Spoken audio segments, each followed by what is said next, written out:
Hello and a warm welcome back to an episode of the Wendotcast, a podcast about all things concerning the Metaverse Football League. As always, you've got me, Jimbo and Calvinator, and together we're going to discuss all latest MFL updates, transfers, developments, all the juicy stuff which is happening in MFL over the last week.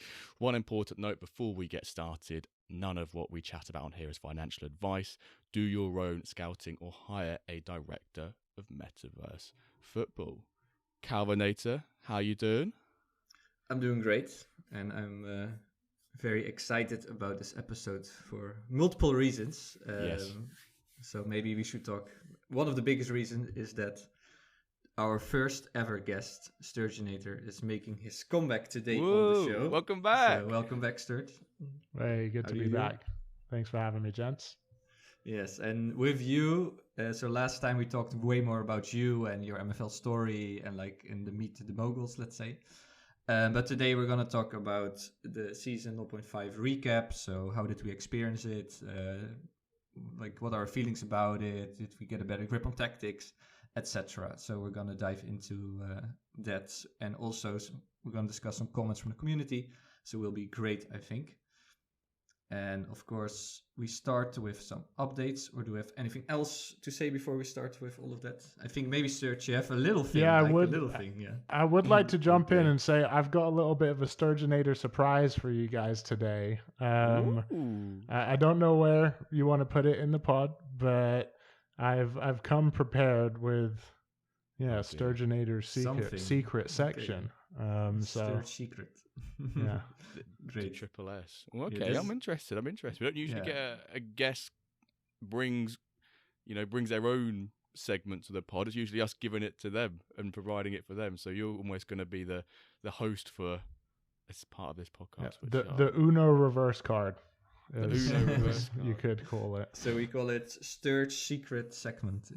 It's somewhere in this pod hidden. So a nice teaser. So stay tuned and you'll eventually hear it. Yeah, I just want to touch in there as well. Calvi, you mentioned we obviously Sturgeinator, you were our first guest on the podcast. You did also say that, we dived into his MFL background career. If any of you want to go listen to that, that is episode number 3 of the Wendotcast, just as a direct pointer. If you want to go listen for about 45 minutes, 50 minutes of Sturgeinator and what he's all about, albeit 6 months ago. Episode 3 of the Wendotcast, you can get to know the chap in a bit more detail. So let's first do our updates before we start talking about season 0.5 recap. So Jimbo, any changes better than last week or worse?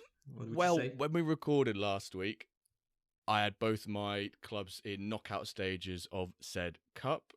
Shortly after recording and into editing, Jimbo, both teams got knocked out of said cups. Wyverns, we were second bottom. We finished seventh out of 10, which, you know what, are still absolutely fuming about, because it's basically third bottom, because number 10 in our league played 18 games, they drew 0, and they've lost all 18 games. So effectively we had a 9-man league. Big Will won the league by a landslide, even though I did beat him last game this season, which was great, but it was a nothing game. So congrats to him. But on the other side of my consortium of 2 clubs, because I don't own much, my Stone Club is currently rocking in first. Probably where they should be, because they are probably like a top 3 side in that Stone League anyway. They are, double check, because I want to get my stats right before I let myself look like an idiot. They've got 3 games left and we're 6 points clear. So it's slightly comfortable, but I'm playing sort of like the 2 of the top 5 the next 3 games. So in terms of my out of 10 this week, for my Wyverns, it's a stinky like -2.5 out of 10. And then for my second club, Let's Go Espar Tails, it's solid 8.5, 9 out of 10. Decent performance. So two stories there. Averaging probably about a 6, maybe, I don't know. Okay, what about you, Sturge? Like, I heard you're in some title races still. So how is that going? Yeah. I mean, being the hoarder that I am, I try to make sure all of my teams are positioned to be in title races. Glad there's no governing body because I don't have to deal with FFP and potential fines down the line. But I've had 4 of my 8 teams wrap up their seasons. 2 of them came away with titles. One of my iron teams and a gold team I bought off of Big Will earlier this season. My other 2 teams completely bottled it. Like, we were in pole position and then just in the last few game weeks just completely crumbled. And I'm seeing it happen in my other 4 leagues right now that are still live. Like, I'm in the driving seat in I think 2 of them, but then the other 2 where we were in the driving seat, we've just completely like dropped the ball. And then even my, like, to your point around the difficult fixtures to close, like my top platinum team, Jogo Bonito, man, I think we're in the last 3 games playing the top 4 sides, and we're 3 points clear, but like I'm up against Herta again, who has beaten me to 2 titles already in the last 4 seasons, and 3 points clear, and he's got 2 like bottom half fixtures and then Dio, and I've just got like Dio, Apollo, and one more. So it's like I'm just like nervous. The classic case of like every game being a cup final for you then, basically. Yeah, pretty much. Pretty much. Yeah. Yes. Well, let me quickly illustrate my week with a league we share, the silver, with your Los Angeles Smoke team. So I think you posted bottle jobs. Yeah. Well, my story could be even worse, but I was like half a league I was number 1, and then I lost 1, and then you posted in general like, look at this silver league, there's still 7 teams in it, right? Yeah. And it just all went downhill from there for me. I ended in that 7th spot, let's say. So that's a bit sad. And even worse is that this team, maybe Sturge, you remember Nobody, this team? Nobody in this they were like fatigued all the way through, and suddenly he decided to put all fresh guys, and they beat me 4-0. So it was like I just gave up. I was like, okay, this is. Did you rotate for that game in preparation? Well, I'm like a good boy. I keep rotating everything, but this guy was just fatigued all the way through with this this other team. They kept losing everything. Suddenly he woke up. I don't know what happened, and he beat me 4-0. So I was like already thinking I'm gonna win this 4-0, and then suddenly he rotated. So. Let me pose you a question there, Calvinator. Yeah. How do you feel, and I don't know if this happened, but let's say someone who was in a race with you messaged Nobody and says, hey, you've got a big game coming up. Can you please rotate for me? Like, do you think that falls into a match fixing category, or do you think that's fair play? We're in MFL. Good one. Nah, I think it's okay. I mean, it's all right. But are you the person? That's the question. Are you that person? I didn't do it. I did it a lot in season 1 when forfeits. Well, you know, when the fitness was like, oh, you play 5 games, forfeit. I did send a few DMs back then because I was like, I don't want to lose the league on a forfeit. And I did in a couple occasions, but haven't done that in a while. I think we've all been there where, like, in those earlier seasons where you would play someone who's fatigued, beat them, and then message them and go, by the way, your team is really fatigued. Just make sure you beat them first, and then you message them afterwards. That's usually how it went. This is a nice Dirk dilemma, actually. Should you message someone? Is it like fair? Is it unfair? Well, I think everyone should keep rotating, so it's maybe nice to remind people to rotate their squads, although it's more benefiting you, let's say. Okay, I think let's talk about some dev updates. So, of course, we've all seen the big announcement that MFL points have been replaced with MFL coins. I think there will be more info on that later, and this big change will happen at the end of 0.5, that you'll see loads of MFL coins in your account. About the engine, important info is that the team will stick with the current one for the upcoming season. There's not enough significant change to really release it. There will be some patches, which, like, there have been a lot of complaints about the impact of red cards and the impact of fatigue. Both things have been increased. Some other things about forfeiting. So if a team is now forfeiting a match, players will not recover any energy. So you cannot do tricks with that. And there's also an autofill mechanism. So even if you try to forfeit something, it will be your spot on the field will be filled. So Jimbo, that loss 3-0 forfeit will not happen anymore. I mean, albeit it'd probably be like a 30 rated player going in there because it autofill with like a Cam playing left back. But yeah, it's nice to know that's nice. At least I can still play. You can still play. Yeah, exactly. Still be with a chance rather than a straight blowout. Yes. Also, there's a new competitions page. We've all seen it, and also some new logos when matches are going on. Of course, the store, they've been working on that to make sure you can pay there with your MFL coins right now. And they're expecting to finish this by the end of this week, next week probably. Player progression, still a lot of work being done on that. And this team says they're very close to the final iteration on the model. So that's pretty exciting that maybe soon we can start testing with that. Italian translation is also... The first version is ready in a testing environment and might also be deployed soon. And finally, a couple of leaderboard improvements. So, guys, what do you think is the biggest news? I think MFL Coin, what are your thoughts about that? Or maybe some other thing in the dev update you liked? Yeah, go on. I'll kick off then. Pardon the pun. I think obviously the MFL Coin one is big. I think it's pretty good move in terms of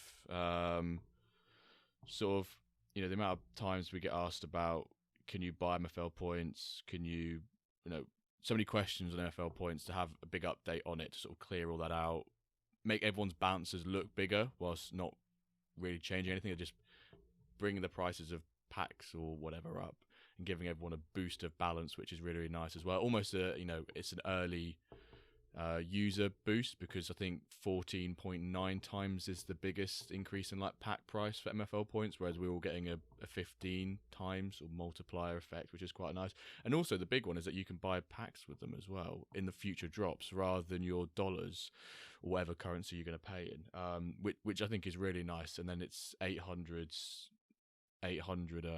points is a dollar. So I don't know how many points. I think something like 40 quid or something I've racked up, and I'm like, get in there. We've all done our conversions. But then I really like the little quality of life pieces with the fatigue, with regards to those auto filled lineups. And then if you forfeit, you don't get any benefits, because tactical forfeit should not be a thing. Trap should not be a thing. Like, we could all agree on that. There should not be a thing. So you should not benefit from forfeiting. It's just not correct etiquette, really. You don't see that in football. They're not like, I'm not going to play because I want my team to have an extra week's rest. You're like, no, you play the game. Stop being a Klopp, sort of thing. Yeah, I'm excited about it, mostly because it makes me almost a millionaire in MFL. But congrats. Not yet. I haven't passed the threshold yet, and after the bottles that are coming up and have happened, it might take a season longer. But I do think it's cool just to think of like where the potential of it could go. And it was really the same as what it was before in terms of points and like where they could have been spent. But when you're providing a detailed update as they did, it almost brings back that conversation of like, what are these going to be used for, And I think it's them being consciously aware and like potentially future teasing, like the introduction of additional assets that aren't in the game today, so opens up that dialogue. And then I also just like am desperately waiting for that player progression update. Like they teased it in the dev blog announcement there that they're making progress in it. And I think we're all excited and waiting for the moment that like pops up and goes into testing. Or goes into production for testing for when we full release. Definitely. Yeah, so it's both setting us up for bigger things. We talked a lot about that. Like, I kind of kickstarted this whole nation discussion. So maybe that's a thing we can do with that. Or training academy stuff. Yeah, maybe currencies can be used for that too. So it's really and ultimately it fits the narrative of the whole NFT blockchain piece by having coin as or having the ticker. I know it's not something you can trade and whatever, but it's got that dollar sign in front of it with MFL. What do you guys think about that? That's like non-tradable, non-purchasable I think that's good, right? That's more you have to earn it in game. Like you can just buy it. Yeah, I mean, like Sturge said, if in the future it opens up like different assets and things you can purchase with in the game, then if you were to make it purchasable, tradable, we'll call it, you could get people. You get a bit like Clash of Clans, right? You just buy the gems and you soup up your whatever your base, whatever, as quickly as you can. You could just buy MFL coin and just soup everything up with like max trainers or something like that. So I think it's nice. It makes it, because technically you can still sell it. You just purchase packs to sell those players. It's just a different route to doing it, which is nice. Which I like. So technically, you can't trade it, but in a sense, you can, just not directly on your Binance or whatever. That would be mainstream as hell, wouldn't it? Yeah. All right. Season update. So last week we talked about Diamond League. So the Diamond was finished already last week, but still Platinum is going on, and also the Titans Cup is there's like 2 semifinals. Plus one thing happening in the Diamond League we also need to talk about. So first, let's talk about Titans Cup. We have 3 Diamond teams in there: Londinium, BFC Barcelona, and Club Atletico Tango, and 1 Plat team, Lisbon Crows. So good performance from them that they're in those semis. What do you guys think is going to win? Yeah, it's nice to see that Eric's Londinium have sort of turned up in the cup, because I think Diamond League had a bit of a stinky one, we'll call it, compared to season 0.4, where he was near enough. Well, you could say he bottled it from his position where he was, but you'd expect Londinium BFC Barcelona final, and that would make it really juicy. But I'm all for that Platinum side, Lisbon Crows going in and, winning, bringing an upset, or maybe doing like a little Coventry or something like that. They didn't get through to the FA Cup final, but just make it an entertaining game. Don't get rolled over, basically. Make it competitive, make it entertaining for us neutrals. But by the time this is released, we'll know who's in the final. But I think it's going to be a Londinium BFC Barcelona. Yeah, I also think that. So about Platinum, like Sturge already said, you're with Yoga Bonito in this fight with Naples Gold Feathers, Herta's team. So it's a tight race. I see there's 3 more games to play, so it will be very interesting to see who's going to win that. And over in League 2, we have 3 teams for the title race: North London Novas, BFC Manchester, and MSC Belo Horizonte. So yes, kind of, for me it's also interesting to know who could potentially win promotion, right? Do you also look at it this way? Yeah, this is my bread and butter.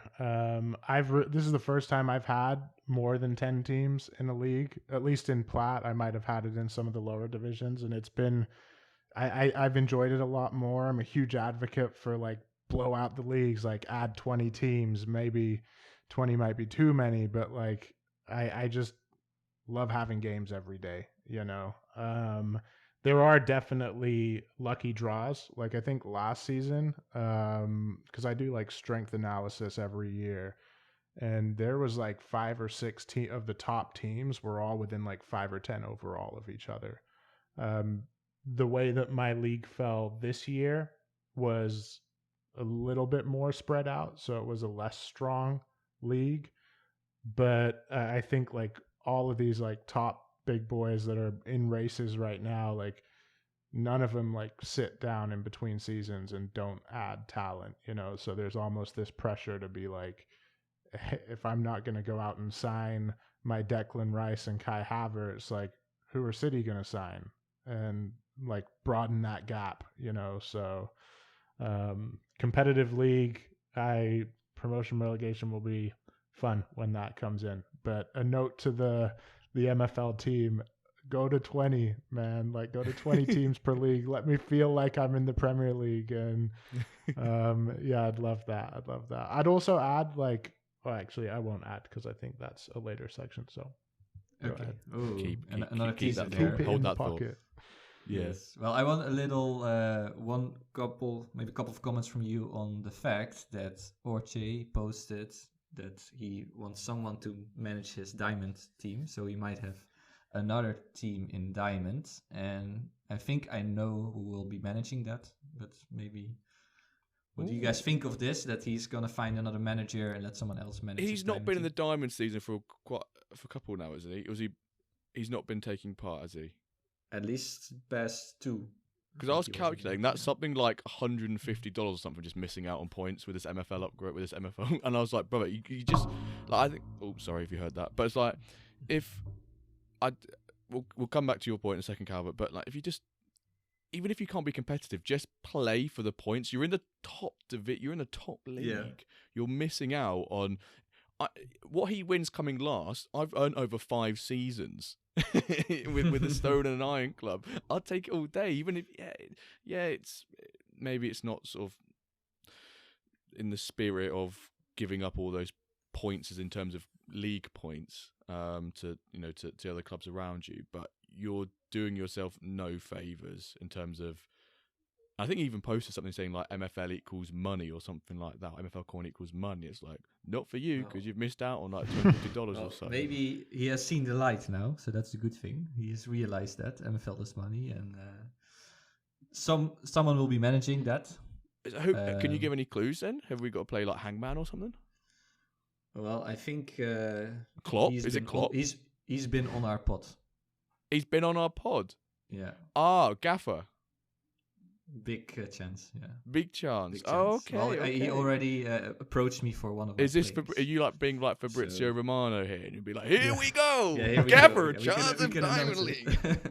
Well, I'm pretty sure it's a green light, yeah. And he wants my the legendary centre-back, the 17-year-old I got from the lucky draw to be in his team. So he already has a couple legendaries coming in. So it will be interesting to follow that.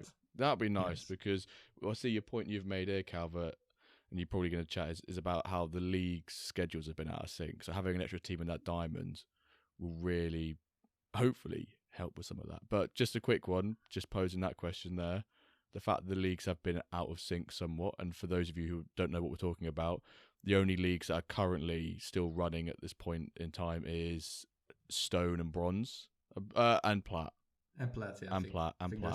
I think there's things running at every level besides Diamond, because I've got a gold team and silver team that are still in season. So it's very interesting. And bronze. I've got a bronze team with 3 games to go. Because Diamond's done, Iron's done. I think it all depends on teams. But yeah. No, I think I've not been a massive fan that they've been out of sync. I don't know. That's just. But it's weird because there's like 10 teams in League 2, and there's also 10 teams in most of my, I think, the Gold League and the Iron. Like, technically, you could do it.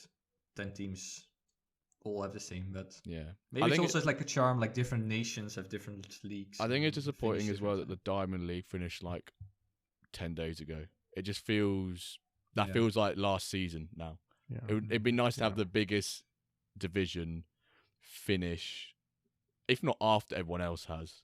A bit like how the Prem does. The Prem finishes like a couple of weeks later than everything else does usually. I would almost rather they all finish on the same day than start on the same day. So I would say just work backwards. I also think the timing of some of the IMFFs, like let the IMFF final be the like curtain closer of the season. I've got my Iron teams who are wrapped up with their season, and then we're going to a semifinal now. And it would have been interesting to have that semifinal sandwiched in between my last 2 or 3 games, because then I'm resting players for IMFF, because like my Iron team is going to get me 200-300 points max, and I've got the chance at like 3 or 4x that in IMFF. So I don't mind throwing a league if it gives me a chance at more MFL coin, you know. More coin. Exactly. Although I didn't forfeit those games, which I may be good man thinking about it. Should have, but I think it's right etiquette. You wouldn't dare forfeit. First, some new managers. Well, one is very special because Palmer has been very active also, and he's a new guy. And it's actually my first referral. Is it Cole Palmer? Is it Cole Palmer? Maybe it is even. Maybe it's Cole Palmer. We already have a cold Palmer in here, but this is Palmer. And Congrats, so referral. my first referral from the video, so on YouTube, so that's also nice Big. that works apparently. Then there's like 5-6 other guys: Ivy Dex, Shamu, Gero 41, Charlie MVS, and Il Faraone. Nice Italian name for Pharaoh. So some active guys I need to shout out. So Adrian 1986, I saw him buying loads of players. Lionel San, new bronze, loads of players. Stingus Pingus, our favorite name. A lot of players. A new Stone Club too. So new guys buying extra clubs, like Matkel bought a new silver team. Soft, a lot of players. Scotto, another legendary. He's also buying again. Crazy Cult, a lot of high rares. So some more recent, let's say, people joined recently, buying a lot of people. Niyako, also Makefink, who was on a show. He got 3 new clubs, 2 new iron and a new stone. So he keeps building common farms. And then Dane got a lot of rares. Ancient got gold New York. Also, I saw Sturge got some legendaries, Duff, some rares, Big Robot legendary, and it all has to do with the record holder of Splash of the Week, Guitarero.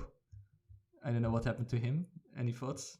Little rage quit there, or is he gonna come back, or we don't know. But We don't know. because of that, a lot of people kind of use that opportunity to buy some of his guys. So this has kind of kickstarted some market activity, I would say. Any thoughts on that?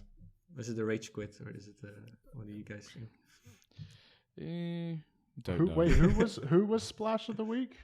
No. So we don't say it yet. We didn't say it. We haven't said it He yet. has been a lot of but splashes. we say Guitarero Yeah. because he's usually, I think he's like the record holder for the most splashes Yes, of the most week. splashes. If that makes sense. Yeah. The Yeah. Guitarero Award. I have benefited from him listing players. I did only buy one, and I feel like people quitting will always happen. There's always going to be a few that want out at every point. But you know, it feeds others. Fair enough. That's the way the cookie crumbles, mate. Yes. No, true. I mean, fair enough, and we can change people's minds. So, but let's see. He still has loads of players. He can still even join next season. Isn't he still in the title race as well in Plat? Pretty much, yes. He's Bello, right? So that's also weird. Yeah, he's like 3 points from the first place, and they also have 3 more games. So he could also still win platinum title in League 2. So I guess let me pose the question to you guys: if he wins Plat, does he decide to get back in? End on a high, mate. We hope so. We hope. Just have to splash more. Yeah. No, I hope he sees the light. I don't know what happened there, but yeah, it led to loads of market activity, and there was not really big trades to rares, but there was pretty big splashes. So Jimbo, let you talk about that. Yeah, Sturge, you've not heard this in live rendition. You've not heard the. Haven't heard it live, no. Let me looking just forward to it. Flex the lungs. Can you flex lungs? No, you just expand them, don't you? So right, here you go. Splash of the. Oh, hang on. Sorry, that was really deep. It seems like my voice has been really deep this weekend. Sorry, let me try that again. It's a Norwich game yesterday, drawing. Got to me lungs. Right, let's go again. Splash of the week. That's really low. I don't know what's happened. I've lost my high pitched ability. I've lost it. You should Game's record gone. it. You should record it and have it like echo in the background, and then just replay it at the point that you're delivering splash. It just puts less pressure on you to have to perform. But there's never been pressure. But for some reason, my voice I can't hit that high note. But yeah, for everyone who's going, hurry up, man, get on with the splash today. It was a close tie this week actually. Within the last 24 hours, we've had the 2 big splashes. In second place. Joe B sees me picking up a big legendary player near enough every week now for the last 3 or 4 weeks. 1,038 United States dollars, huge purchase. I don't think we've seen over 1,000 for quite a while now. 18-year-old centre back, not sure I can say it like that. From Norway, Idar Mikkelsen. Then on the other hand, Sturgeinator on the receiving end of Bucks for life. Bill purchasing Alessandro Carolino for $1,100.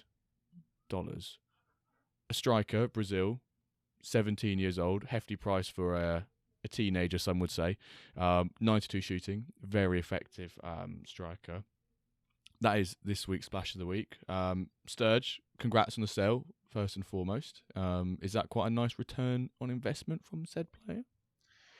I think it's a great return. It's a great sale. But the thing is, the moment it happened, I had remorse. And me and Bill were trying to work out a trade deal. We're actually even still talking, so there might be a return splash coming, but not Splash of the Week level. But we were going back and forth for probably about a week. And I think he just got tired of the negotiations and pulled the trigger. He messages me last night and he just goes, "Hey, I made the decision easy for you," and shook my hand. And I just immediately went into panic and I was like, "No, Carolino, come back." So it's funny. It's just the hoarder mentality, where none of us really want to get rid of our good talent. You were negotiating and he just went, "F it, I'm just doing the buyout clause. I'm just going to grab him straight away. F your buyout clause. I'm just going to grab him." Yeah. So that's some big price tags on both those players. So yeah, two players combining for over 2,100 is huge. So congrats to Bucks and congrats to Joe B. But when it comes to legendary players, we always try and focus on one man, and that man is Dirk. And obviously, he comes to the end of the season now. And his rating for the season of 0.5 has come at a nice 7.7. So you know what? It's not bad, is it? It's pretty decent for him. Although obviously Meta Mercenaries winning. They did win Diamond, didn't they? So that's what I mean. It's been so long ago, I can't even remember. Yeah, now. they won. They won Diamond. I can't Diamond. even remember now. It felt like it was last week. Well, it was, and then been knocked out the cup by Parque Ibirapuera.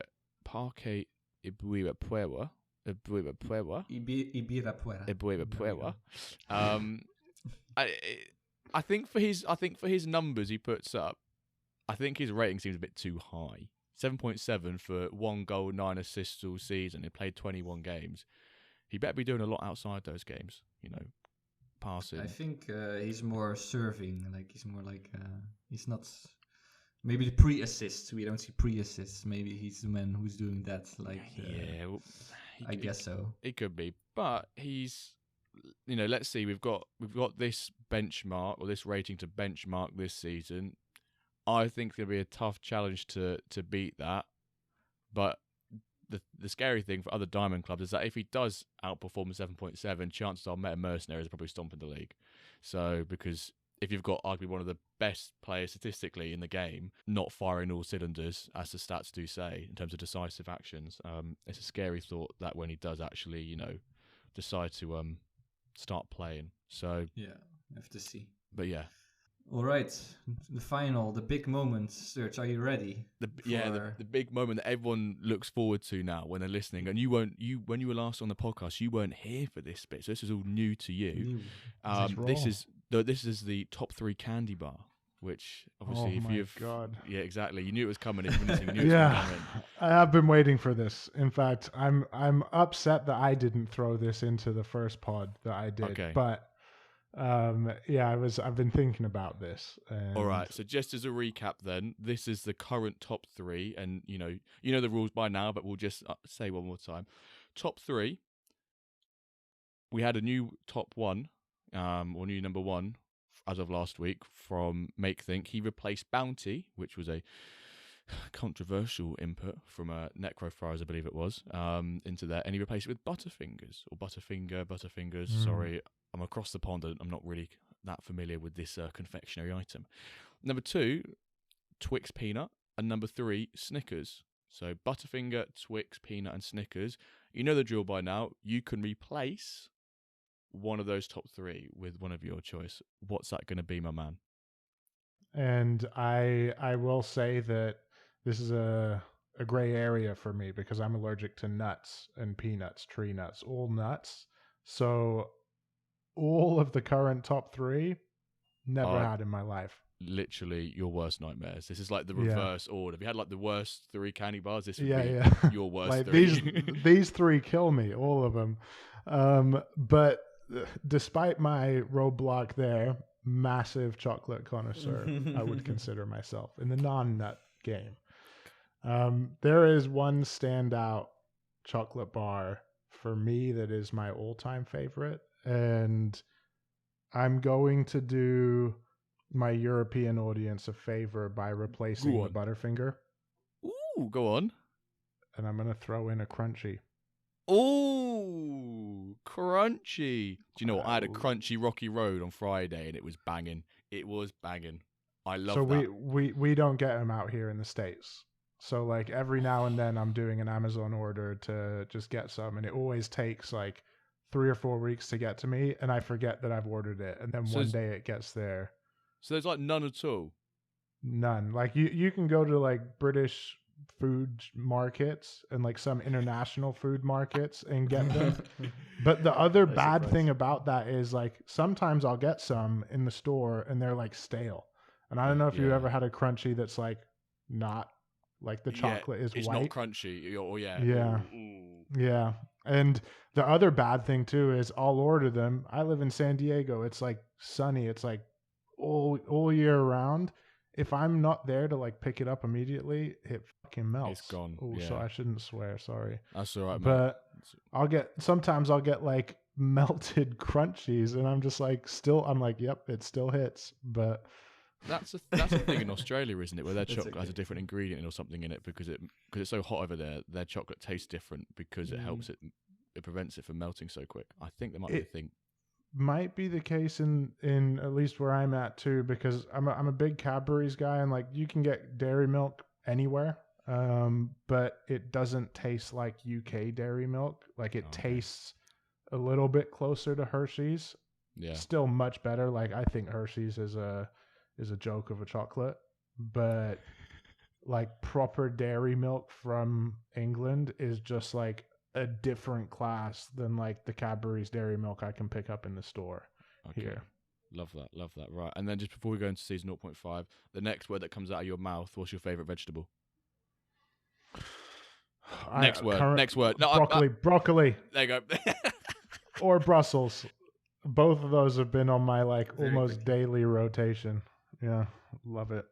Before we even go on, I think it's a good time to do the Sturgeinator special segment, if that's okay with you guys. Have you got any intro music for this? Do you have like your own little like Sturgeinator special segment, like anything like that? Maybe I do a little secret segment.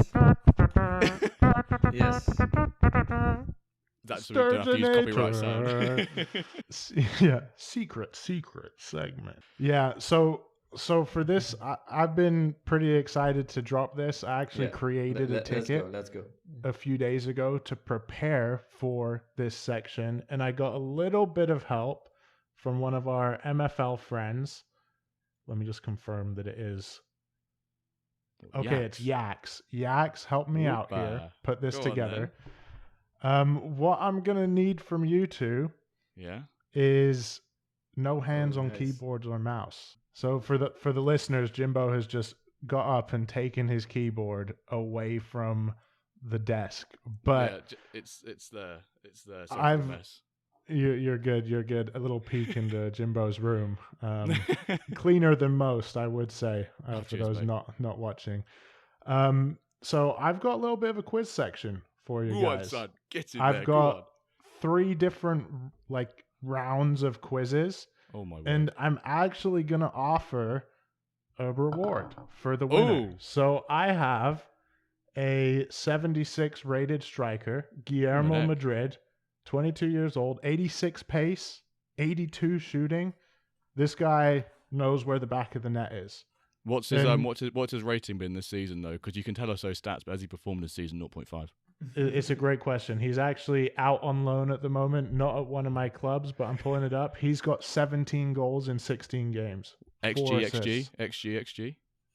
You're putting me under. I'm supposed to put you under pressure here. He's outperforming his XG. Okay. That's all I need to hear. And I think across the last 5 seasons, He is approaching his 100th goal.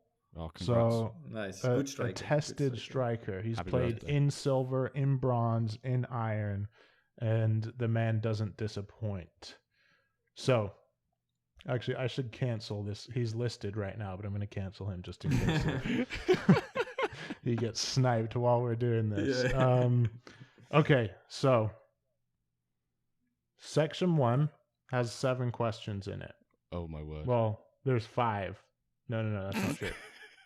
6 questions, 1 tailored for each of you. The way I'm going to structure this is I will throw 1 question at Jimbo, 1 question at Calvinator. The second person might either have a chance to give another answer or an over-under. But the first round is going to be the stat pack round. And we're going to start looking at the Diamond League because you guys are the 2 diamond connoisseurs. Oh, no.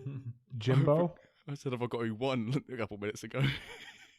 I'm going to start with you, Jimbo. So in all 5 seasons that we've seen so far in Diamond, which player has the most league assists?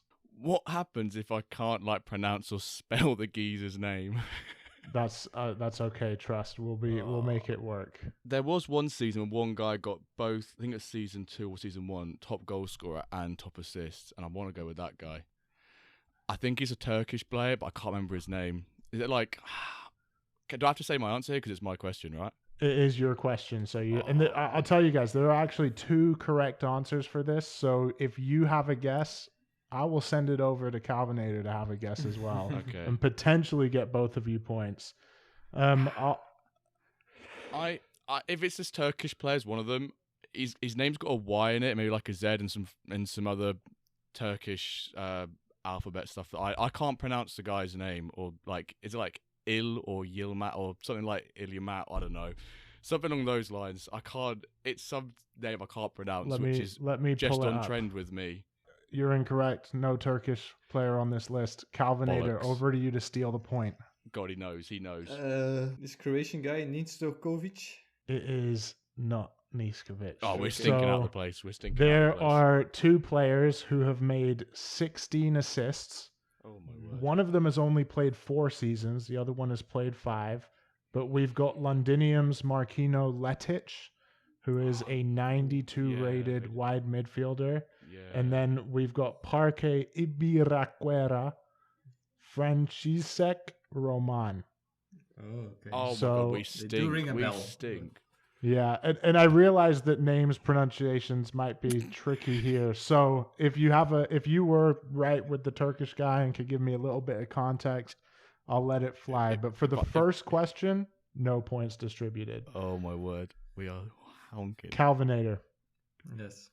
This is your question. Meta Mercenaries related. All-time league appearance holder. Has 74 appearances for the club. More than 2nd, 3rd, and 4th place. Who is it? I'm just going to say Rory Gogan. It is not. Jimbo, do you want to steal? Split or steal. Do you know what? I ain't got a clue.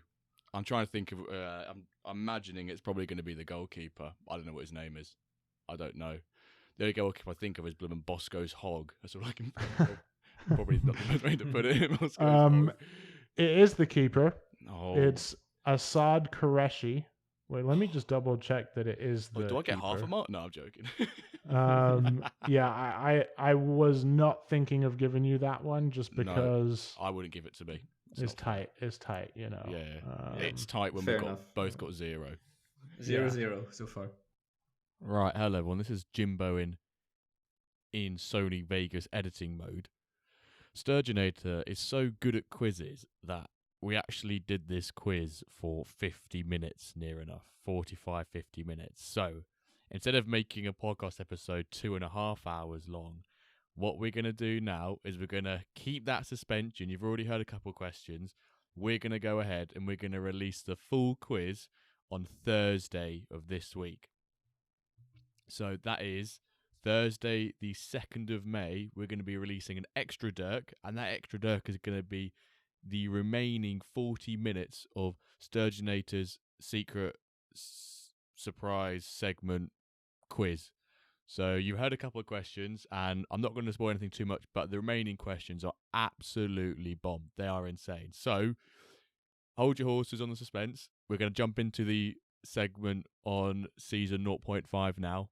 But on Thursday, in a couple of days' time, we're going to do a midweek episode. We're going to release the rest of the quiz. So this is what we'll let you in there, know about that, and enjoy the rest of the episode. Here we go.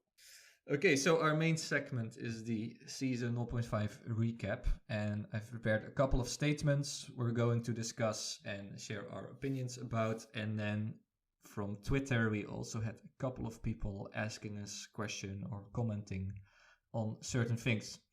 So let's start with the first statement, and you can say if you agree or disagree. Season 0.5 was the best season so far. I agree. I think it was. Okay.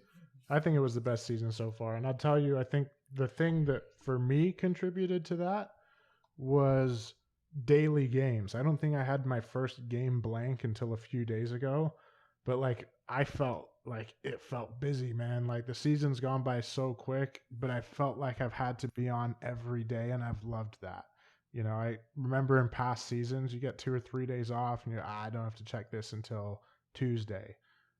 But like it's been a daily like, whew, okay, like these many teams are playing, like we're in these many like title races, IMFF going off as well, and I can't snooze on my MFL commitments, and it feels like I'm like really in the job, you know. So huge fan of how this season has played off. I think there's been a few great additions to the way that the game goes as well, but honestly, my favorite thing is being called into duty on a daily basis. And I think to our point that we talked about earlier, it would have been great if we just all wrapped up the season at the same time versus having these like, okay, 4 of my teams are done. I've still got 4 to go. Let the hectic roll out, because now I feel like I'm in a quiet period, you know, because I'm only managing 4 instead of 8 teams. And it would have been cool to just like end in a bang, feel this exhaustion of being committed so heavily for the last, like, I don't even know how long this season was. Is it a month, 2 months? Like, it's been a whirlwind. I think from a personal point of view, it's probably one of my worst. But I think in terms of, I think what you mentioned, Sturgeinator. Sorry, I don't want to dox you out on on the pod. I think that what you mentioned there about playing every day, I think probably went under the radar a bit for me because I've only got 2 clubs and I was just used to not playing much. And then when I played much, I wasn't playing many games anyway. So I was like, oh, okay, this is quite nice.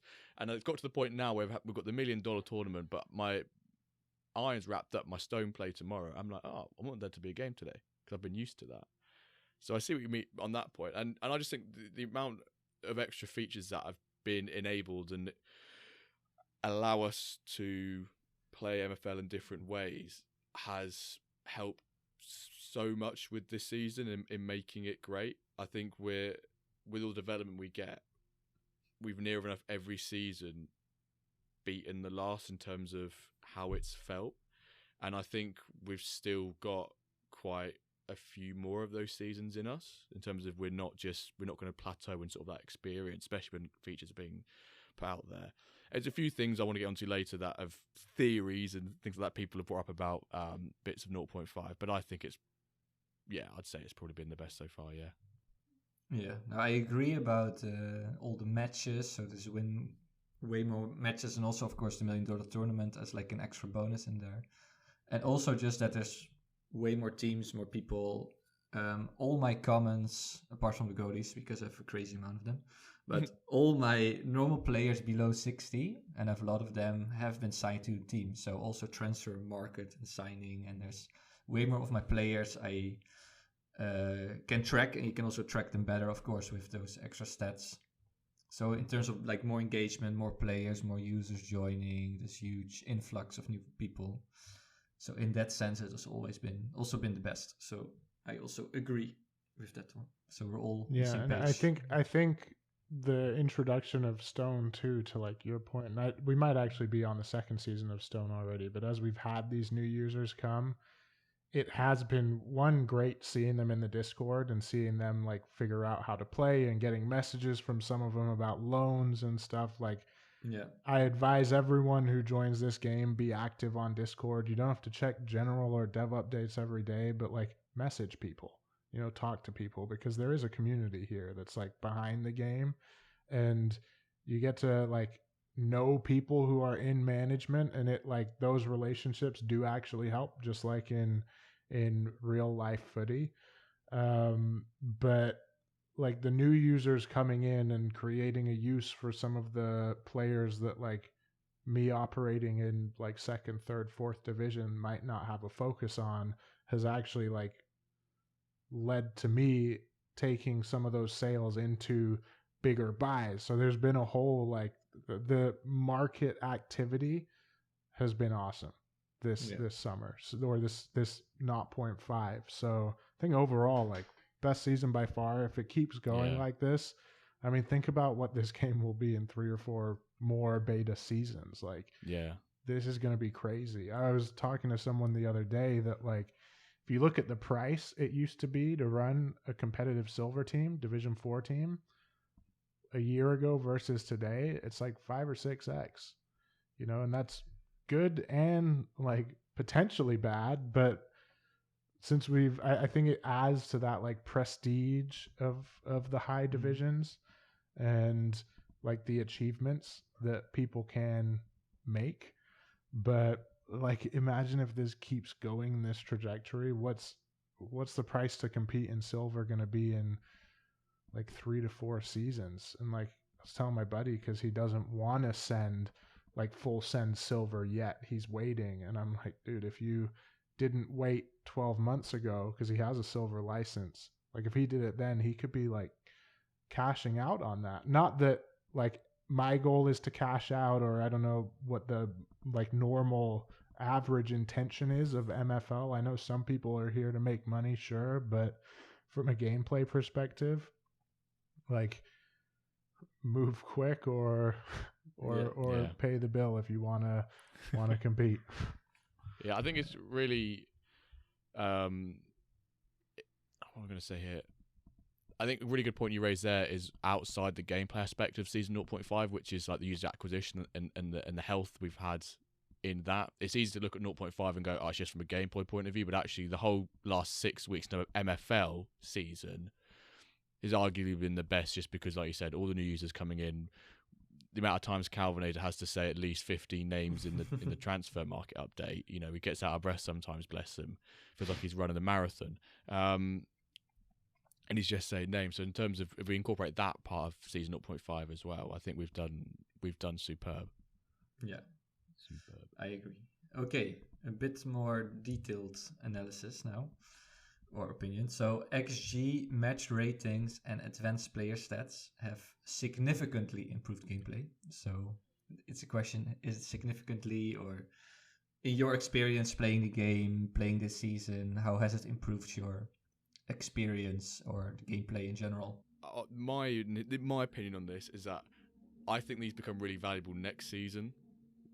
I like benchmarking stats and comparing. I love that part of stats. I will admit that from a personal point of view this year, I've not been amazingly on top of everything with regards to my clubs. So the advanced player stats, I would have loved to create like moving averages and graphs, everything like that. I've just not had the time to. And that's what I really want to, as an individual change for next season. The XG is an interesting one because it was, my eyes still slightly off. But there are some things where Yak said, actually, if you think like you're losing a game, but if you're beating them on XG, it probably means that your setup is correct in terms of your, on average, beating them on XG. It's fine. The match ratings also, I really love the match ratings. It has, in my opinion, improved the gameplay. Understanding, partnered with the advanced player stats. However, I XG and match ratings, I just don't think are quite there yet, but I think they have improved gameplay for sure. I think that's my opinion on them. Just like I remember seeing a couple weeks ago, there was a goalkeeper. It ended 1-1, had one save, but had like a 7.4 rating. And I thought, like, that's, goalkeepers can't. You make one save in a game and you concede. unless you've made like 10 high claims, which we don't see that stat, you don't really get that good of a match rating. So sometimes they can be a bit off, but maybe they might just be goalkeepers. But I do think, to your statement, significantly, maybe not, but I think they definitely have improved gameplay in how I've played MFL this season. Yeah, I kind of agree with you there. Like, I only ever dig into it when I'm chatting with my boys. I'm not necessarily using it to influence my decision. And like, this topic has come up in the past in like general and in DMs I've had. But it would be cool, and this is something that I would subscribe to, if the MFL team offered like a scouting package or a data analyst package, something that like one could generate additional recurring revenue for the MFL team outside of releasing assets. But if it was something like, hey, you pay $5 for a season and you'll have a data analyst for one of your teams. Now, I know there are people out there that will be able to export all of this information to Excel and do a bunch of those calculations themselves. But if me running 8 teams, I could spend like $40 a season to get scout packages that are like, hey, this is your next opponent. These are their weak points.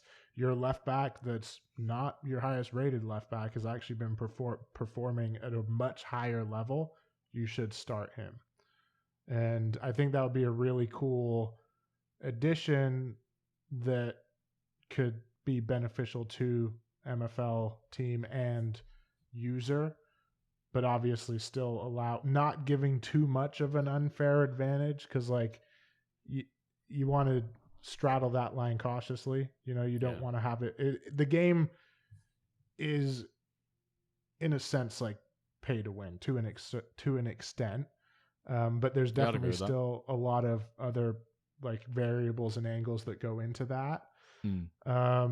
I think to make tactics as well a little bit more impactful, like I haven't been able to figure out a way to consistently overperform as a weaker team in the tactics lineup, but like if you did have those, like a higher data analyst for each club, and maybe it's different price points at different tiers, so like iron might only be $2 to get an analyst for a season, but if you're in diamond or plat, like it's a little bit steeper. I think it could be a cool addition. I don't know what everyone would react to that with, because it could be seen as like more pay to win mechanics, but it's probably a bit controversial, but it's really cool. And now you have a lot of data, but I think a lot of people indeed might not know exactly what to do with it or how to use it. So if there is some tool or some, like on FM, you used to have like your assistant manager, and you could just say, tell me what is my strongest 11 according to you, right? He had this as like a reference point, and he would make his match, like his squad report, like these positions look pretty weak, these positions look pretty strong, you better use this formation, blah, blah, blah. So if you and even like opposition reports, like if I'm playing you in league and it's like, hey, Calvinator's weakness is down his left flank, so like I can tactically say, hey, target the right flank, you know, or like play this formation, and then it's true until you switch up your tactics for the game, and my scout report like might not have been fully accurate. So I don't know if it gives like a pure advantage, but could help, you know. But I'm with you. Like it might be too controversial, but I'm a big fan of trying to find ways for the MFL team to come up with channels to generate revenue that doesn't involve a pack drop and more assets created. And I think inevitable that'll happen, but how can we get them paying Lucas and Yax's salary without like dropping more legendary packs, you know? Which I actually think we need. I'm down for another drop. Just before we move on, I think a line I heard on some podcast something a couple of weeks ago, which I think resonates here, is that mentioned it, XG, match rating, advanced player stats have significantly improved gameplay. In terms of last season, we've come on leaps and bounds in terms of what's on offer for us as managers. And we're already here thinking, like, how can we better these? What's the next steps? And I think it's really vital at this point that when you get to a next point, you're always looking in the future about how you can improve that. Where sometimes we don't actually look back and we've seen, how far have we come since season 0.1? We've actually come so far, and probably exceeded what a lot of us thought we could do. So I definitely agree that there's so much more we can do, but I think sometimes people just need to sometimes go, well, actually, look at where we've come from in the last. When you have an achievement, you have a goal in your head, you get there, and all you do is think of the next goal. Never think about the journey. Sorry, philosophical there, but yeah, carry on.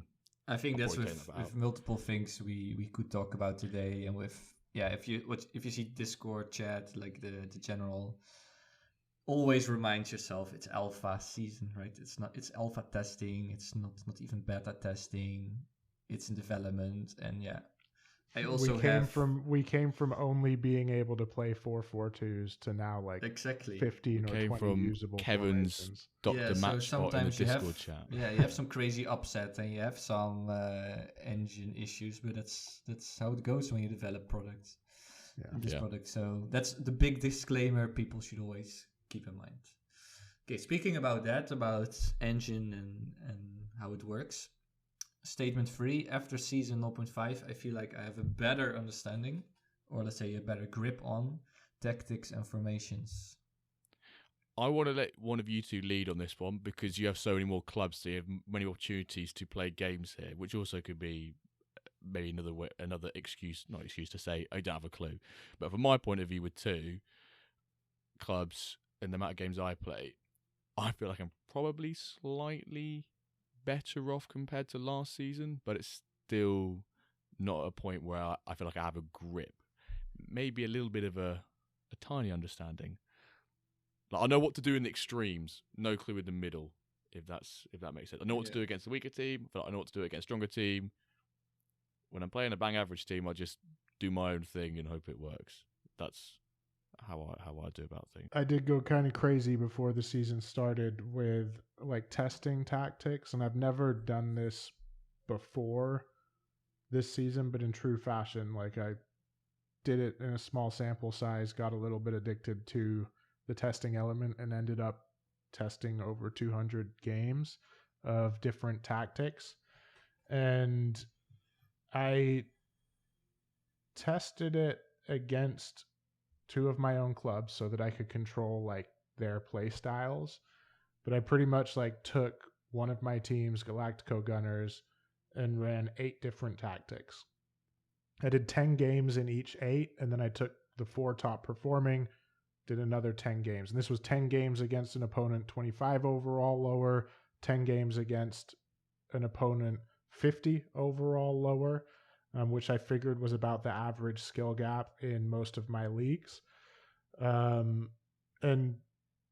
out of those 8 tactics, the ones that performed top 4 did play against the 50 overall better. I then took those tactics, like took 2 or 3 of them and reran the 20 matches to see if there was any discrepancies.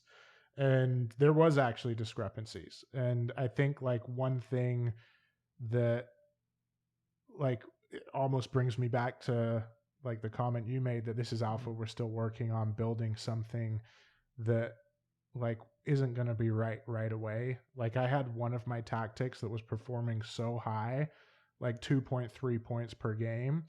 And then in the last 10 games that it performed so poorly that it almost came back to the average performance of like other tactics. So I think that there's like still an element of RNG, luck, and consistency with lining up and playing against another opponent. But it was a super fun experiment that I'll probably do again once we get ready for the next season. And I am using one of my higher performing tactics, which was working phenomenally well until about 4 days ago. And I remember I was like, wait, did the engine change? Why is everything broken? But I think it was just coming back full circle of like, hey, there's no way to guarantee results in this game. And there shouldn't be. But Yeah, that was the extent of like my tactic testing, and it was fun. It was eye opening as well. Very cool you did that. Like very interesting to hear that. And yeah, so you kind of found out, that it's still kind of hard to get a grip on that. Then that's conclusion, right? Like, still a bit of swing. But, exactly. Yeah. Yeah, for me, I thought I knew. Like for example, with Casablanca Corsairs, they won the preseason tourney.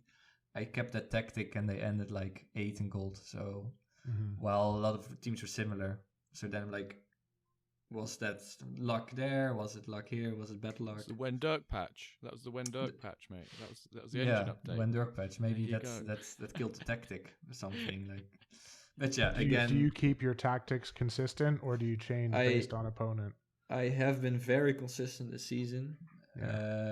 Just tried, and for some teams it did work out. Like an Iron, Korsakov almost won the title. Aaron Calder almost won title, and those were the stronger Iron teams. And it's been very consistent, not changing anything, and they did pretty well. So the biggest change that I do is if I play someone stronger than me, I play low block compact, not triggering the press and not aggressive. And then if I'm playing, what I've tried to play around with a lot this season is actually like prioritizing flanks. I play a 4-3-3 most of the time, defensive.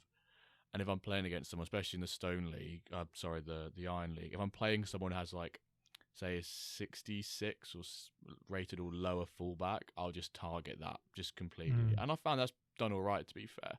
Yeah. But I don't know really what to do. That even works with like a 3-back if one of the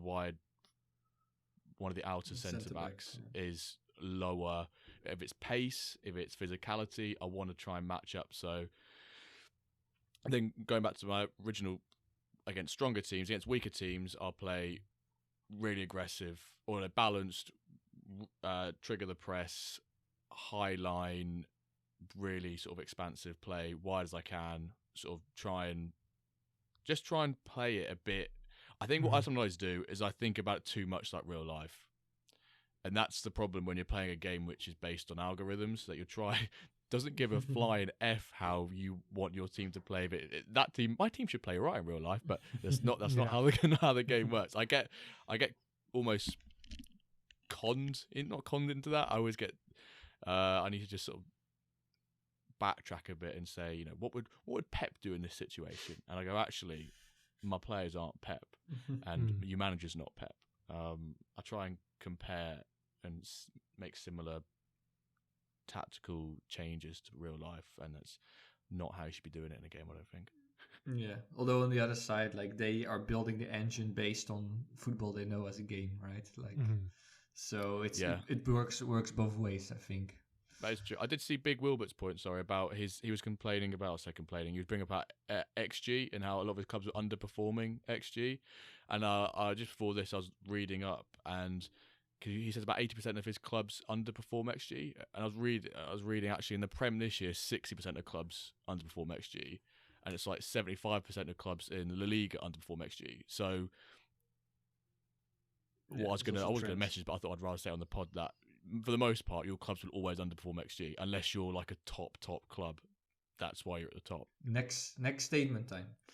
I think 4 we already tackled because it's like the transfer market was the best so far. I think that's like no brainer. Hands down easily. I think we already covered that, and that's like, you can't argue that. Yeah, that's obvious. 5 I have to finish the sentence, so maybe all of us could finish it. So the biggest MFL development in season 0.5 was ... So many options here. So many options, yeah. So let's say a couple. I do think, I have said it before, daily games, it's enhanced gameplay so much for me. Like, yeah, there's been a bunch of features that have made things better, but I think that's only made the daily game, like logging on and all my clubs play, like nothing beats that. Needed like a TLDR of updates, but for the season instead, not for each week. I think actually a development that I've used a lot, especially recently, is the advanced player stats, but like within the squad tables. I've used loads over the last week, which has only been around for about 2 weeks, I think, if that maximum. That's something that I've used a lot, but just from like a pure entertainment point of view, like looking at who's actually my best performing player at XG. Because I might throw out some like content bits. Like, just a question to everyone on Twitter, like, what's your biggest who's got the highest XG in your squad, or things like that. I've really liked the those sort of advanced player stats. I will also say as well that some of the UI changes visually, I know we've not even had an update to the homepage yet, and that's been something which has been mentioned maybe about 3-4 weeks ago. But even just small things like like you said, the leaderboards being one, and that's an extra feature in itself. We've got the shop. You've got the competitions page, which in the last 40 hours has been changed, which is really, really nice. We've had things like referrals come in. I know it's not really a UI piece, but I think the competitions page being updated looks super slick now. And what I do find quite funny is that not funny, but the F for friendlies looks a bit like the Footium logo F. I think it might just be pure coincidence, because I remember seeing something on Twitter about that recently, but I thought that looks quite funny. But I think it's just like slicking it up. It looks really, really snazzy. Nice. It looks super clean, especially I think of it like for new users coming in and seeing what it is. It looks way more just polished. But we've had the knowledge base as well get posted this year as well, or this season. I don't even know what that is.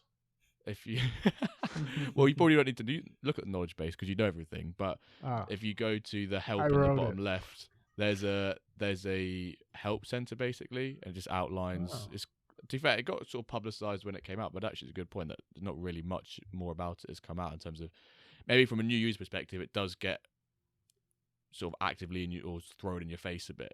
But it's where you can sort of type in and get information about on topics. But it's really got great people. I've ever clicked on it. If you click enough, you'll see my face in the video somewhere. Good to get some love right now. But you've got Calver and others who are producing great YouTube content, which ultimately in this day and age is the way to actively learn things, listen, watch. It's much easier to read than text. No one wants to read text this season. You're there obviously because you need to have it, but you know the blog updates, everyone just looks at pictures and things like that. So having short form media or anything is super great. So I would also throw in there from a UI change. They've changed how they tag like the leagues that your matches are playing in.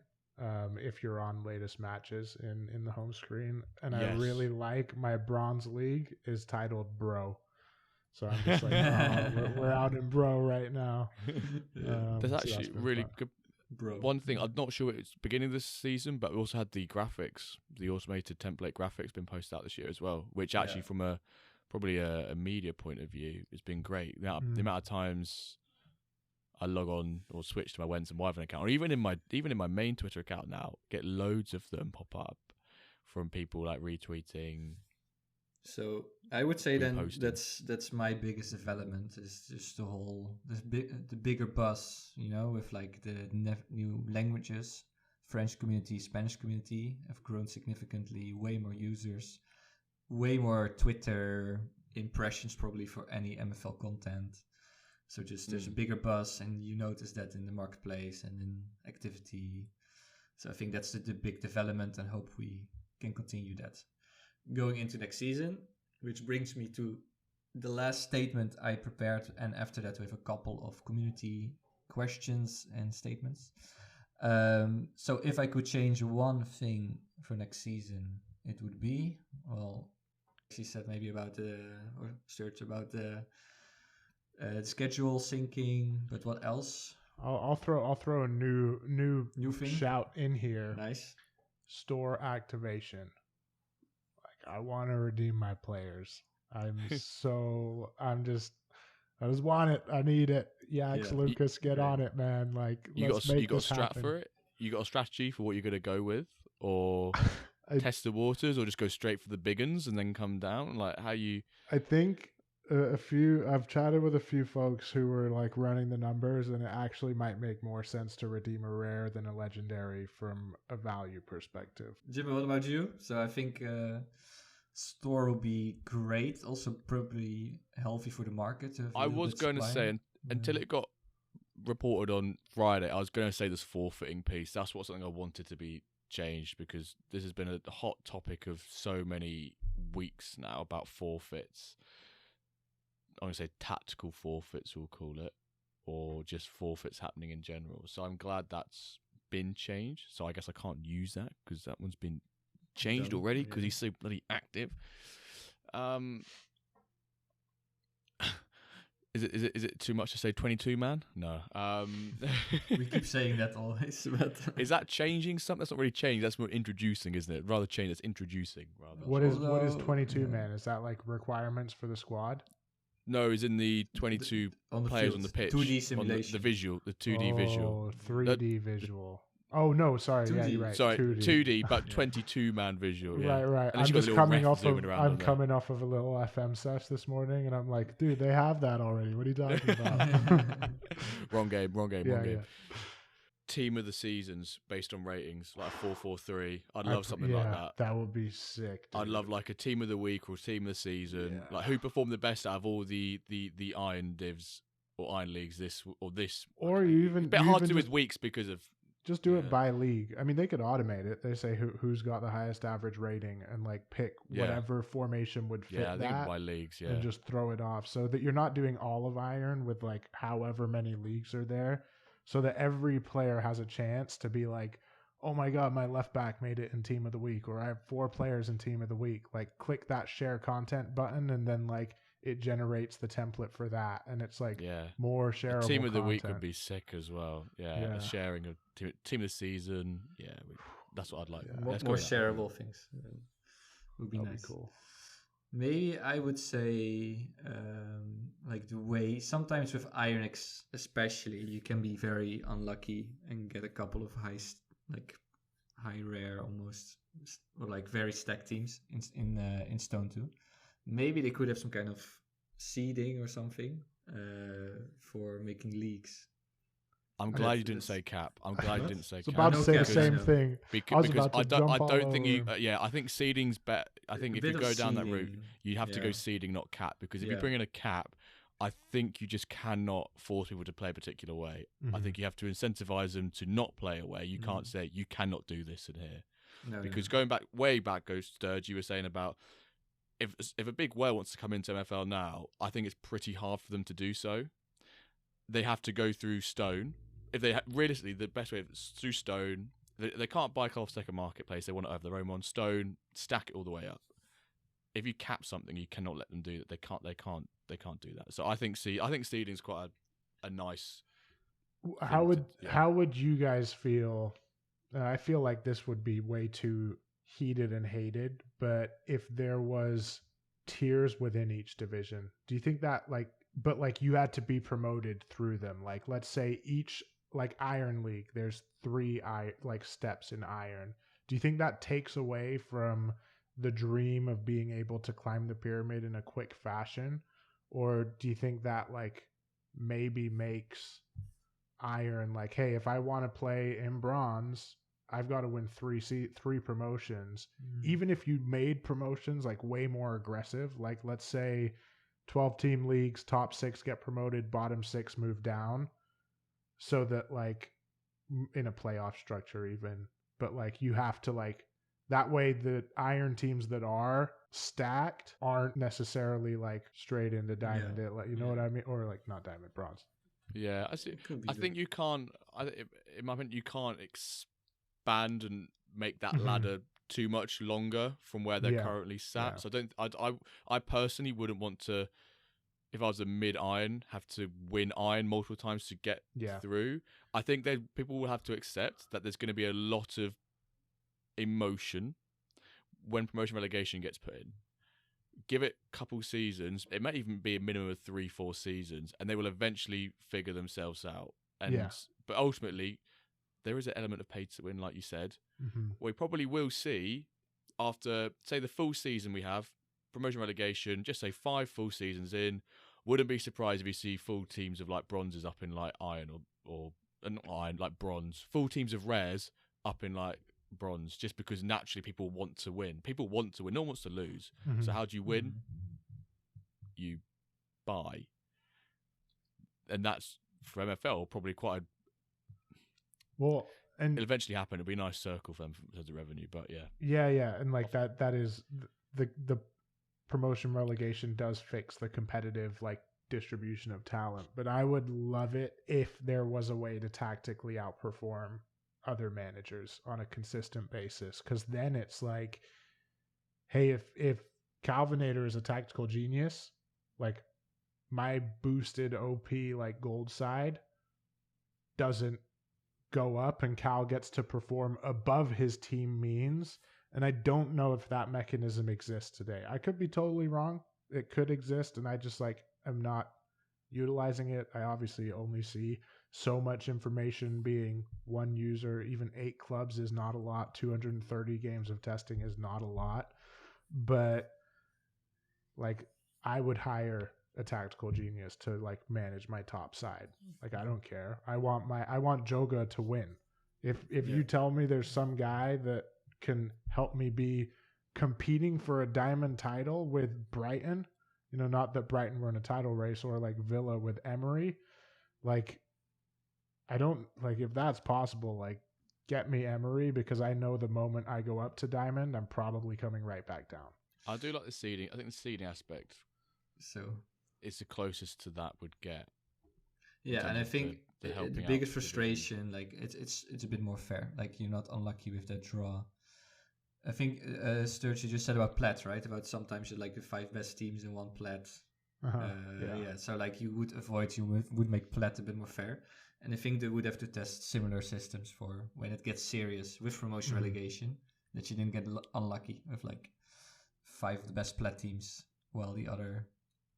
But but it's just a plan. To Jimbo's point, that problem only exists when we don't have promotion relegation. Yeah, true. Like fast forward 3 or 4 years of promotion, and like there's not going to be silver teams or with legendaries. There's not going to be gold teams that are like full legendary teams. Like they'll go up, and they'll probably stay in the division above them. Okay, we'll have two last things. Well, actually 3. So 2, we had on Twitter 2 comments on our post about for this episode, some feedback. So Metaverse Noise asked, or he wrote, that Season 0.5 is more erratic. He finds it hard to find consistency, and player ratings don't have a huge effect, it seems, and players don't seem to be playing as well as last season, so he's been struggling, which begs the question, should you spend fortunes on players at this stage? So even though maybe with tactics, should you invest more in players? What would you advise him? No financial advice. not yeah. This is probably where we have to mention that, but it does become relevant every once in a while. I think when he says spending a fortune, I'm assuming we're talking like a bronze and above sort of squad, or a silver and above sort of squad. I mean, even stone and iron is not cheap. Yeah, I think we're in a situation where, from a supply point of view, from a price point of view, I think we need more players. I think. So if you wanted to spend a fortune, I think hold off. I wouldn't. So, but I would say, I was probably at my peak purchasing before they announced that last pack drop. And I was buying like so many players, and they announced that they were doing a pack drop. I panicked, like got a little bit like stressed out. I think a lot of people who had a lot of things did. And fast forward 3 months, and like I'm selling my players that I bought at the peak before they boomed supply for like 50 to sometimes 100% profit. Like I'm not losing money on any transfer sales. So like, obviously I'm going to say this as someone who drops, but like you may be doing yourself a disservice by not getting players now. And obviously that's my justification. I don't think anyone should be gambling on making money here, but I do think like don't spend more than you can afford in MFL. Like, number one rule in life. I see any money put in the platform is money gone. I'm coming from Ultimate Team where you never get to see money back, you know, and but like, what's going to happen if you don't spend now waiting for future iterations of the game and everything is 2 or 3 times more expensive? So there's also, I would say, it's like it's hard to say, maybe. Okay, but you really have to approach it like. Well, not financial advice. Not financial advice. You don't want to take Sturgeinator's financial advice. But I would say we just said like the engine, and that's all in development. If you believe in the product, probably you see the amazing community, amazing team, you know they're gonna deliver, and you feel like this game has a lot of potential, then I think it makes sense to already get those guys if you want to get a bit more serious, if you're planning that. And of course the engine will settle eventually on like a decent, good engine everyone can live with. And then you already have those players, and if you believe in the project, you're sure that will work out. So then I would already get a couple of good guys, if you feel like you want those. So I would say if you want to play, then you can. To quote unquote the X post, whatever the tweet, spend fortunes. If you can afford to, and you're not looking for an ROI, I don't think this tweet is about, then go for it. But he's referring with regards to, he says he's found it very hard for consistency, player rating. Player rating is an interesting one, actually. Think about it now. A bit like the awards, when we get fatigue, it'd be nice to, what I should be doing for next season is actually just recording the match rating for like the first half of the season and then just ignoring the rest, maybe, because of the fatigue element, to how that can skew and sway parts to a player's match rating. But anything to do with like supply and demand, all that sort of piece is always, like I say, Cav, if you're investing in the project for multiple years, then the best time to purchase a player was yesterday, the second best time is now. Yeah. The next best time is next minute. But if you're casual and you can wait forever, there will be another pack drop. There will be. I'm probably expecting one before the first season. I think most people probably should be as well. And we have the supply for the team. From the store coming in when it opens. So is that a bit that happens at the same time? Do they release store supply with introduction of, by the way, in a couple of months' time we're going to be doing drops? Who knows? Taggart. Well, he had no question. He just said the Wender curse is real, laughing about blowouts and ruining Dio's season. So if the Wender curse. A bit like you, Sturge, saying that you would message someone to tell them to rotate in preparation for your opponent's game. It is like, if you know your team is playing someone, get us to mention them on the pod, and they will inevitably then perform badly against you, so you can go and win. So that's usually what the rule is here. So we just curse every team that we talk about. Let me ask a favor of you then. Just pull up Drogo Benito's Platinum Division. My next 3 games are Hollywood MFC, which is Duff, Atletico Ciudad de Mexico, which is, I believe, Eric Barbaric, and Lisbon Crows with Bistradamus. I need you to curse those 3 teams, or curse Naples Goldfeather. I think that's easy, just one. Just curse Naples. Yeah. Now, I think one of the teams with the biggest potential in Plat is, I think, Naples Goldfeathers. I think they have so much potential. Jimbo, you agree? Which might have not been here circa 2 months ago when Hertha thought about packing up. It was push and, what do you call it? Push and shove? I can't remember the phrase now. Touch and go, that's the one. Not push and shove, touch and go. It was touch and go whether that French channel was popping off. So it was translated to me. But Jimbo, you have to say you're so confident about them winning, then you curse it. I'm just thinking though, but if I say it, is it third time the charm? Is it do we have to say that they're gonna play really badly and almost reverse psychology, like the reverse card you on about earlier, Sturge? Do I have to say lose? We want Sturge to win, so you have to say that. Oh no, you just cursed me. I was gonna go now. Sturge will lose. So if you say Sturge will win, I say Sturge will lose. I know one of us actually has the real impact. Yeah. I think also Our test is bad now. Got knocked out of IMFF with one of my teams. I just saw. So this is straight live, the curse live on the pod. The curse is like straight. Okay, final thing before we go. We always ask our guests to answer a question from the last guest and ask a question to the next guest. So Make Things question was, would you rather purchase off the marketplace or trade? And if he also wants to have some tips for negotiating deals, as he is not so good at it. He's too nice, kind of, to people. So any negotiating tips, and do you purchase rather like marketplace or trading? What would you prefer? I prefer trading personally, even though it can get a little bit messy, like I mentioned with my situation with Bucks for Life. You know, we were trading. Neither of us really wanted to lose a player. So it ended up just being a marketplace thing. I think it's all case by case. I do like the idea of trading, but when I have players that I don't want to sell, but I want your player, it makes it hard. Then I go marketplace.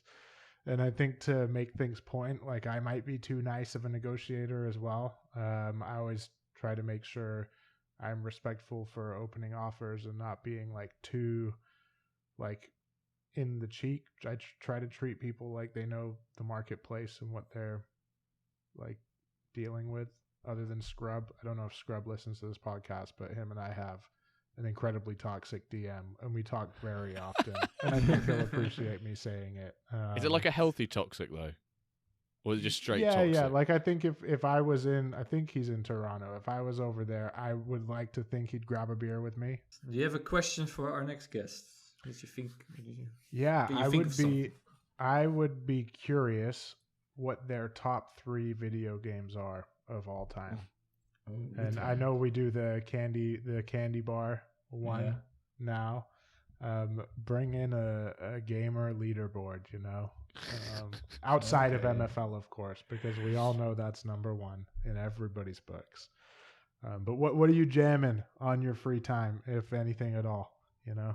So I think it's quite a nice time to wrap up this podcast here. As always, we'll have a hashtag, and today's hashtag is Sturge Stonks.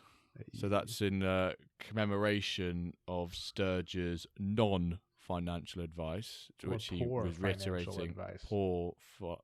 Yes, but it was just not financial advice. You just have to re-emphasize that. I don't want to get taken down by the FCA or whoever it is in America, the SEC, or whoever it is in wherever. Sturge, first of all, thank you for being a great guest in today's episode. Everyone, on Thursday, you will hear the remaining part of Sturgeinator's surprise secret segment. Was that right? Was it something along those lines? Something like that. A lot of S's involved. Yeah. And you will be able to figure out and listen to who won that quiz. Sturgeinator, it's been a blast. Yep. Calvinator, been a blast as well. Go on, Sturge. What do you want to end on? No, I appreciate both of you having me. It's always great to see you guys spend more time than we had planned, but a pleasure to be on. Keep up the good work, and until next time, my friends. Great having you. Oh, thank you very much, mate. Well, on that note, everyone, thank you very much for listening. We'll see you on Thursday for the rest of the Sturgeinator's Secret Surprise segment.